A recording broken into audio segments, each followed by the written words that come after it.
2주가 지난 어느 날 오후 지은의 핸드폰이 울렸고 낯선 번호였다. 받자마자 김 씨의 다급한 목소리가 흘러나왔다. 사모님, 아버님이 계단에서 넘어지셨어요.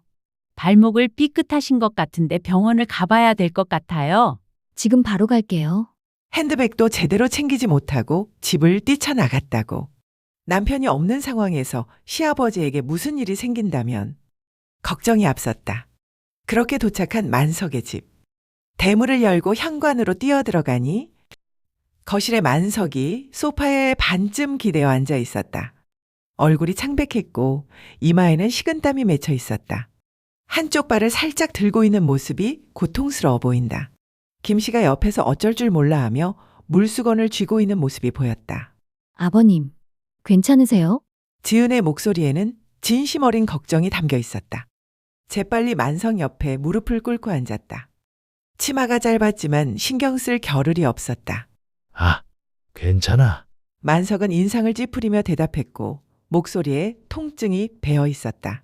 김 씨가 있으니까 괜찮아. 평소에 쌀쌀맞은 톤은 사라지고 늙은 남자의 취약함만 남아 있었다. 제가 아버님 좀 볼게요. 괜찮으시죠? 지은은 심호흡을 하고 만석의 발목 쪽으로 시선을 내렸다. 회색 트레이닝 바지가 발목까지 내려와 있었다. 그녀는 조심스럽게 손을 뻗어 바지 끝을 잡았다. 실례할게요. 손이 바지천을 건드리는 순간 만석의 몸이 미세하게 경직됐다. 천천히 바지를 걷어 올리니 늙은 남자 피부가 드러났고 주름지고 거친 피부, 군데군데 나이 반점이 있었다. 발목은 붓기가 있었고 붉게 변한 피부, 약간의 멍. 심하지는 않았지만 통증은 분명 있을 것이었다. 아버님, 여기 아프세요? 지은의 손가락이 발목 주변을 조심스럽게 눌렀다. 만석의 입에서 신음이 새어나왔다. 죄송해요. 조금만 참으세요. 따뜻한 손길이 발목을 감쌌다. 천천히 발목을 돌려보며 상태를 확인했고 뼈가 부러진 것 같지는 않아 보였다. 인대가 늘어난 정도? 뼈는 괜찮으신 것 같아요. 삐끗하신 거예요. 고개를 들어 만석을 바라보며 안심시키려는 미소를 지었다. 그때 둘의 시선이 마주쳤다. 만석은 내려다보고 있었다. 무릎을 꿇고 앉아 자신을 돌보는 젊은 여자. 땀에 살짝 젖은 이마. 목선을 타고 흐르는 땀 한 방울. 땀으로 젖은 블라우스 안쪽으로 살짝 보이는 쇄골. 봉긋하게 오른 가슴. 짧은 치마 사이로 보이는 하얀 허벅지 살이 보였다. 만석의 가슴 속에서 욕망이 움직였다. 오래전에 묻어두었던 감각. 남자로서의 감각. 그는 재빨리 시선을 돌렸다. 아니, 그냥 김 씨 시키면 되는데. 만석의 목소리가 갈라졌다. 불편함 때문인지 아니면 다른 이유 때문인지 스스로도 알 수 없었다. 지은은 만석의 당황함을 노인의 수치심으로 받아들였다. 그래서 더욱 부드러운 목소리로 제가 며느리잖아요. 지은의 손이 만석의 발목을 조금 더 단단히 잡으니 체온이 전해졌다. 이런 건 제가 해야죠. 만석은 대답하지 못했다. 지은의 눈에는 진심 어린 걱정이 담겨 있었다. 그 눈빛이 만석의 가슴을 찔렀다. 얼마나 오랜만인가. 누군가 이렇게 자신을 걱정하는 눈으로 바라본 것이 아내가 죽은 후 아들은 바빴고 간병인은 돈을 받는 일을 할 뿐이었다. 아버님? 지은의 목소리가 만석의 생각을 끊었고 정신을 차리며 고개를 끄덕였다. 고맙다. 진심이 담겨있는 짧은 단어. 지은이 미소 지었고 그 미소는 거실을 밝게 만들었다. 제가 파스 붙여드릴게요. 움직이지 마세요. 일어나서 구급상자를 찾으러 갔다. 치마 뒤가 흔들렸고 만석의 시선이 무의식적으로 뒷모습을 따라갔다. 가느다란 허리, 부드러운 곡선, 시원하게 뻗은 하얀 다리, 누가 봐도 아름다운 젊은 여자의 몸매였다. 손이 떨리고 있지만 파킨슨 때문만은 아니었다. 지은이 돌아와 파스를 꺼내어 무릎을 꿇고 앉아 발목에 조심스럽게 붙였다. 손이 피부를 누르는 느낌과 시원한 파스의 향이 퍼졌다. 이틀 정도 얼음찜질하시고 많이 움직이지 마세요. 알았다. 지은이 세심한 손길로 바지를 다시 내려주었고 먼지를 털어주었다. 마치 아이를 돌보듯. 만석은 그 손길을 느끼며 앉아 있었지만 가슴 한쪽이 묵직해졌다. 지은이 일어서며 먼지가 묻은 치마를 털고 제가 며칠 자주 올게요. 김씨 선생님 혼자서는 힘드실 거예요. 그럴 필요 없다. 만석이 말했지만 목소리에 힘이 없었다. 거절이 아니라 형식적인 말에 불과하다는 걸 알았다. 괜찮아요. 준혁 씨도 그러라고 할 거예요. 싱크대로 가서 손을 씻었고 물소리가 거실에 울렸다. 만석은 그 소리를 들으며 자신의 빨라진 심장 박동을 느꼈다. 지은이 부엌에서 김 씨를 불러 둘이 무언가 이야기하는 소리가 들렸고 만석은 파스의 시원한 느낌이 퍼졌지만 가슴속은 뜨거웠고 변하기 시작했다. 지은이 돌아와 인사를 하며 내일 다시 올게요. 아프시면 바로 연락하세요. 그래? 파스가 붙어 있는 곳, 조금 전까지 지은의 손이 닿았던 곳, 아직 체온이 남아있는 것 같았고 만석은 눈을 감아버렸다. 깊은 한숨이 새어나오고 있었다. 이틀이 지난 만석의 집 밤 9시. 지은이 2층 복도를 조용히 걷고 있었고 슬리퍼 바닥이 오래된 마루와 스치는 소리만 작게 울렸다. 만석은 1층 안방에 약을 먹고 깊이 잠들어 있었다. 복도 끝에 있는 서재 문이 살짝 열려 있었고 오래된 책들이 빼곡히 꽂혀 있으며 먼지 냄새와 종이 냄새가 섞여 있었다. 만석이 서재에 먼지가 많다며 정리를 부탁해서 들어온 것이었다. 지은이 청소를 하던 중 위장된 판자를 조심스럽게 열었고 안쪽에 둔탁한 금속 질감의 금고가 나타났다. 그리고 금고의 육중한 문은 어쩐지 완전히 닫히지 않고 살짝 열려 있었다. 만석이 약 기운에 정신이 혼미한 와중에 실수한 것인지 아니면 시험하려는 고의적인 초대장인지 지은은 알 수 없었다. 이건 보면 안 될 것 같았지만 발은 이미 앞으로 나아가고 있었고 손이 저절로 움직였다. 금고문을 조금 더 열며 삐걱거리는 작은 소리가 고요한 서재에 울렸고 숨을 멈췄다. 10개도 넘는 통장들이 가지런히 쌓여있는 것이 보였다. 각기 다른 은행 로고 봉투가 보였고 그 옆에는 서류 다발, 토지 증서처럼 보이는 오래된 문서들과 현금 뭉치, 5만 원권이 고무줄로 묶여 차곡차곡 쌓여 있었다. 이게 뭐야? 지은의 입에서 작은 중얼거림이 새어나왔다. 손이 저절로 통장 하나를 집어들었고 떨리는 손가락으로 통장을 펼쳤다. 마지막 페이지의 잔액, 15억 3천만 원. 눈이 휘둥그레졌다. 다른 통장을 집어들어 펼쳤고 23억 8천만 원. 또 다른 통장. 8억 7천만 원. 떨리는 손으로 통장들을 하나씩 확인했다. 10억, 12억, 6억. 100억이 넘어. 속삭임이 어둠 속에 퍼졌고 지은의 머리가 복잡해졌다. 이 많은 돈을 시아버지가 갖고 있었다고? 준혁은 알고 있을까? 아니, 알았다면 말했을 것이다. 준혁은 늘 아버지가 연금으로 간신히 살아간다고 했었다. 토지 증서에는 경기도 어딘가의 땅, 3,000평, 또 다른 증서, 충청도 땅, 5,000평. 손이 멈추지 않았고 마치 홀린 듯이 서류들을 넘겼다. 이건. 하며 놀라워하는 순간 뒤에서 기침 소리가 들렸다. 콜록. 깜짝 놀라 순간 몸이 얼어붙었고 아주 천천히 고개를 돌렸다. 서재 문 앞에 만석이 한 손으로 문틀을 짚고 서 있었다. 무표정한 얼굴의 눈빛은 차갑고 날카로웠다. 뭐 하고 있었냐? 감정이 실리지 않은 목소리가 낮고 냉정해서 그래서 더 무서웠다. 지은이 손에 들고 있던 통장을 떨어뜨렸고 바닥에 툭 하는 소리가 났다. 아, 아버님. 화들짝 놀라 얼굴이 새하얘졌고 죄송해요. 청소를 하다가 열려 있어서.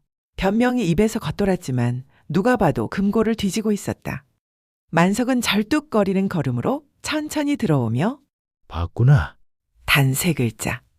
하지만 그 안에는 여러 의미가 담겨 있었다. 지은이 뒤로 한 발짝 물러났고 등이 책장에 닿았다. 저는 몰랐어요. 금고도 열려 있었어요. 목소리가 떨렸고 눈에는 두려움과 당황스러움이 가득했다. 준혁이도 모르지? 낮은 목소리로 만석이 중얼거렸다. 아무도 모르지? 만석의 시선이 바닥에 떨어진 통장을 향했다가 다시 지은에게로 왔다. 너만 알게 됐어. 침묵이 흘렀고 지은의 가빠진 숨소리만 서재에 울렸다. 어떻게 해야 할까? 뭐라고 말해야 할까? 만석이 한 발 더 다가왔고 둘 사이의 거리가 좁혀졌다. 늙은 남자의 냄새. 약간의 땀 냄새와 파스 냄새가 났다. 입 다물 수 있나? 질문이 아니었고 확인이었다. 빠르게 고개를 끄덕이며 네. 목소리는 겨우 나왔고 속삭임처럼 작았다. 만석의 차가운 눈이 지은의 눈을 똑바로 쳐다봤다. 시선을 피하려 했지만 등 뒤의 책장 때문에 움직일 수 없었다. 대신 만석이 입을 열었고 한 발 더 다가왔다. 이제 두 사람 사이는 거의 닿을 듯한 거리였다. 내가 원하는 거 하나. 만석의 손이 움직이며 지은의 어깨 옆 책장을 짚었고 팔이 그녀를 가로막는 형태가 됐다. 들어줘야 돼.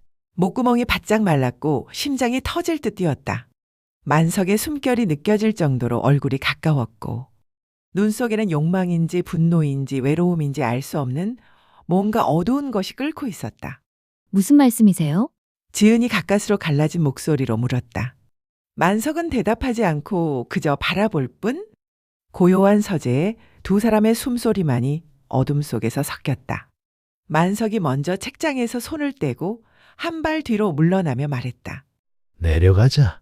돌아서 나가고 서재의 긴장이 깨지며 지은은 다리에 힘이 풀려 주저앉았고 심장은 여전히 빠르게 뛰고 있었다.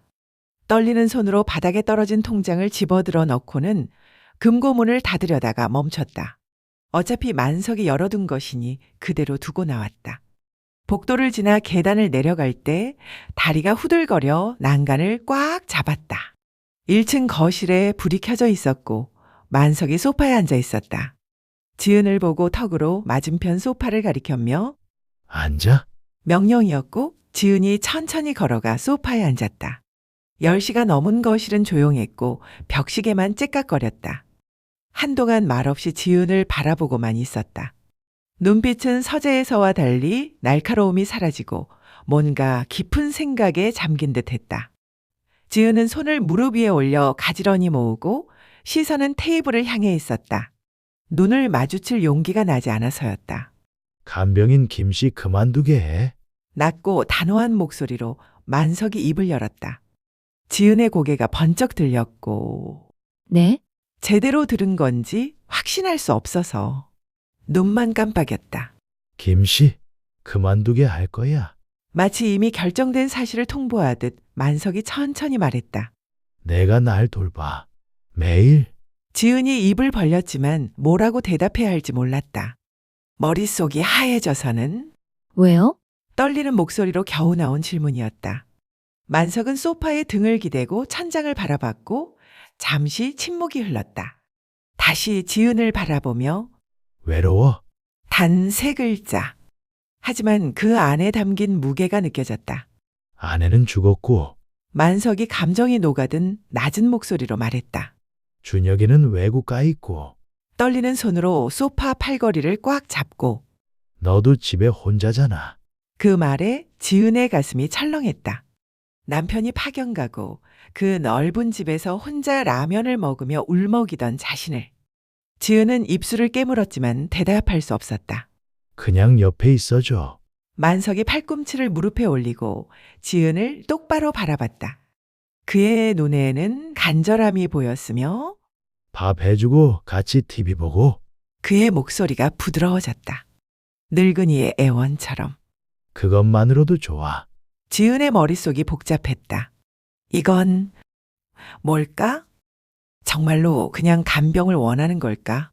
아니면 하지만 만석의 눈에는 거짓이 보이지 않았다. 외롭고 고독한 노인의 진심.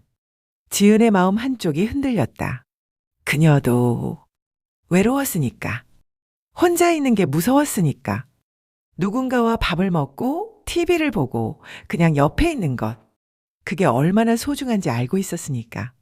지은은 말이 나오지 않았고 손가락은 치맛자락을 잡았다 놨다 하며 머뭇거릴 때 만석은 지은의 망설임을 읽었다. 오늘 답을 드려야 할까요? 조그만 목소리로 지은이 조심스럽게 물었다. 월 1,000만 원 줄게. 눈이 커졌다. 현금으로. 만석이 덧붙였고 목소리에는 확신이 있었다. 1,000만 원. 지은의 머릿속에서 숫자가 굴러갔다. 그건 적지 않은 돈이었다. 아니, 많은 돈이었고 일반 간병인의 2배가 넘는 금액. 너 지금 일 안 하잖아. 결혼 후 일을 그만뒀으며 준혁의 수입만으로 충분하다고 생각했다. 하지만 지금 남편은 외국에 있고 자신은 아무것도 하지 않고 있었다. 매일 오는 것도 힘들잖아. 그냥 여기서 지내. 여기서요? 지은의 목소리가 높아졌고 2층에 방 많아. 깨끗한 방 쓰면 돼. 만석은 이미 다 계획해둔 듯 했고 그의 말투에는 주저함이 없었다. 준혁이한테는 내가 말할게. 아버지 간병하러 온 거라고. 머릿속이 복잡해진 지은은 입술을 깨물었다. 이건 괜찮은 걸까? 시아버지 집에서 사는 것. 매일 그를 돌보는 것. 하지만 다른 한편으로는 솔깃했다. 1,000만 원. 그 돈이면 자신의 계좌에 모을 수 있다. 준혁 몰래 나중을 위해서 그리고 외롭지 않을 것 같았다. 누군가와 같은 공간에 있다는 것. 밥을 해주고 말을 나누고 그게 싫지 않았다. 생각해봐. 만석은 소파에 다시 기대며 여유로운 표정으로 말했다. 마치 거절하지 못할 거라는 걸 알고 있는 것처럼. 지은은 손을 꽉 쥐었고 손바닥에 땀이 났다. 생각해 볼게요. 만석은 입꼬리가 다시 올라가며 좋아. 내일까지 대답해. 그리고는 발목을 조심하며 만석이 일어섰고 지은도 따라라 일어났다. 늦었어. 조심히 들어가. 만석은 현관으로 걸어가고 지은이 뒷모습을 바라본다. 넓은 어깨, 구부정하지만 아직 단단해 보이는 등 현관문을 열어주며 만석이 말했다. 금고 얘기는 비밀이다. 지은이 고개를 끄덕였다. 네. 알겠어요. 좋은 선택이 될 거다. 우리 둘 다. 부드러워진 목소리지만 그 안에는 뭔가 다른 것이 섞여 있었다. 지은이 그것을 정확히 짚어낼 수 없었다. 집으로 돌아가는 차 안. 신호등이 빨갛게 켜졌고 차가 멈췄다. 핸들을 잡은 채 멍하니 앞을 바라봤다. 1,000만 원. 매일 혼자가 아닌 것. 하지만 시아버지와 단둘이 그녀의 가슴이 두근거렸다. 불안함 때문인지 아니면 다른 감정 때문인지 신호등이 초록색으로 바뀌었다. 그날 밤 지은이 잠들지 못했고 천장을 바라보며 만석의 말을 되새기고 있었다. 너도 집에 혼자잖아. 2부 이야기는 여기까지입니다. 지은이 이제 단순한 며느리가 아닙니다. 금고의 비밀은 그녀의 삶을 송두리째 바꿔놓습니다. 지은이 선택할 수 있는 여자가 됩니다. 욕망과 두려움 금지된 위로 3부. 그녀는 과연 어떤 길을 택할까요? 스토리가 마음에 드셨다면 구독과 좋아요 부탁드립니다. 감사합니다.